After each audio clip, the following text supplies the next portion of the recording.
ஒரு கிராமத்தில் ஒரு சிறுவன் இருந்தான். அவன் தினமும் நான் ஏன் பிறந்தேன் என்று தனக்குள்ளே கேட்டுக்கொண்டே இருப்பான். ஒரு நாள் அவன் தோட்டத்தில் ஒரு விதையை கண்டான். அதை பார்த்து சொன்னான், இது சின்னதுதான், இதனால் என்ன சாதிக்க முடியும்? அதே நேரம் அவன் தாத்தா சொன்னார், விதை சின்னதா இருக்கலாம், ஆனா அதற்குள்ள கனவு பெரியது. சிறுவன் அந்த விதையை மண்ணில் புதைத்தான். தினமும் தண்ணீர் ஊற்றினான்.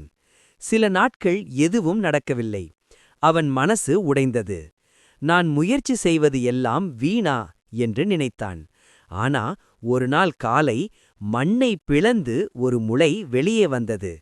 அந்த சிறுவன் அப்போ புரிந்து கொண்டான், வெற்றி உடனே தெரியாது, ஆனா முயற்சி ஒரு நாளும் வீணாகாது.